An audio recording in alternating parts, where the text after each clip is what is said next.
Pak, laporan final untuk kita kirimkan ke Bu Direktur itu belum bisa saya bikin karena ada data dari audit fobia yang belum masuk. Loh, kok belum selesai? Emang kerja kamu ngapain aja sih? Saya udah follow up, Pak, tapi memang mereka belum kirim datanya. Ya bukan urusan saya. Pokoknya jangan sampai saya disalahin deh. Tipe bos yang kalau ada masalah langsung cari tamu. Oke, coba kamu susun dulu dengan data yang udah ada. Nanti saya bantu koordinasikan ke bidang lain. Siap, Pak. Jadi kita tetap jalan sambil menunggu data yang lengkap ya.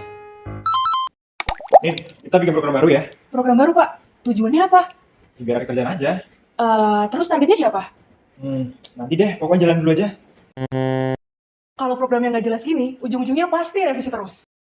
Nih, kita bakal bikin program baru ya. Tujuannya untuk meningkatkan integritas, pelayanan, dan kerjasama tim di depannya.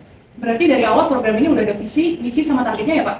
Betul, karena kalau tujuannya udah jelas, langkah kerja depannya bakal lebih rapi. Berarti nggak cuma dokumentasi aja ya, Pak, tapi benar-benar ada manfaat dari program ini.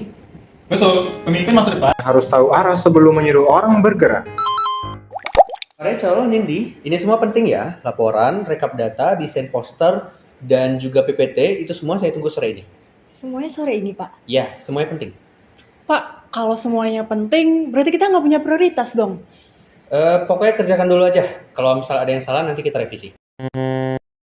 Kalimat nanti revisi kadang lebih menakutkan daripada deadline. Oke, mana yang benar-benar penting dan besar? Oke, berarti kita mulai dari laporan dulu, habis itu rekap data, dan terakhir kita desain poster. Oke, Pak. Pemimpin yang baik tidak membuat tim panik. Pemimpin membantu menyusun prioritas. Pak, tim kita udah lembur beberapa hari. Mungkin kita perlu atur ulang beban kerjanya, Pak. kan, kerja itu harus total. Kalau kamu mau sukses, ya jangan berhitung-hitungan. Tapi kalau tim terlalu capek, performa kita bisa menurun, Pak. Udah deh, yang penting target kita tercapai.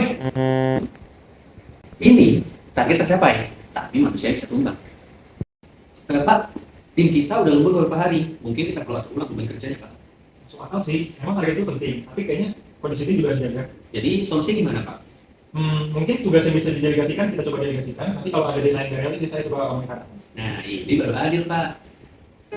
Win-win solution bukan berarti semuanya harus santai, tapi target tercapai tanpa mengorbankan keadilan.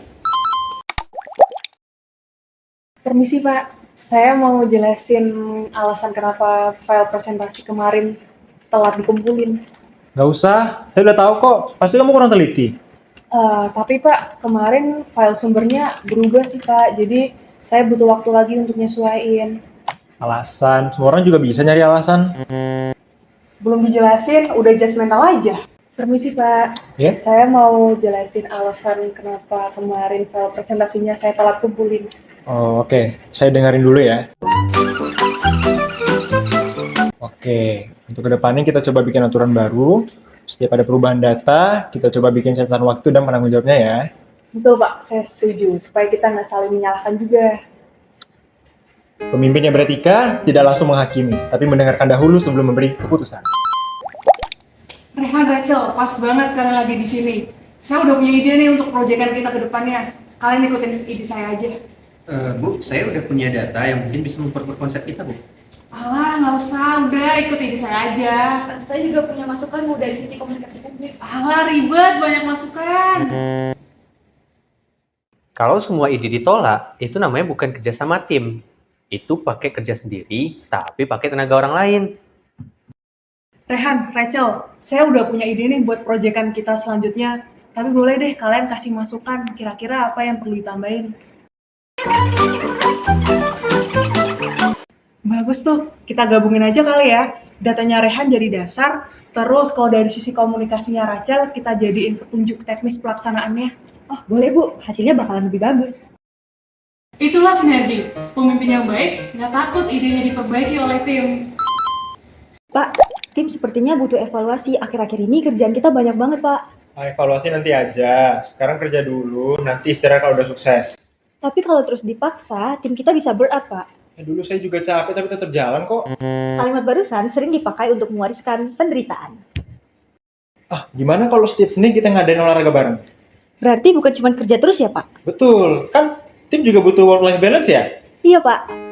Pemimpin yang baik tidak mengabaikan performa dalam pekerjaan.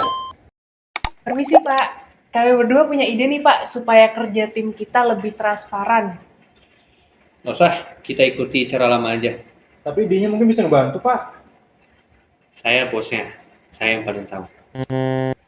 Kadang ide belum diomongin, tapi udah suruh balik ke draft aja. Monggo Nindita jelaskan. Jadi gini Pak, Bagus Nindita, biar kamu bikin konsepnya, biar bantu bagian datanya, saya dukung dari sisi koordinasi. siap Pak. Pemimpin masa depan tidak membuat tim diam. Pemimpin memberi ruang agar orang lain bersuara dan berpendapat. One is the loneliest number that you'll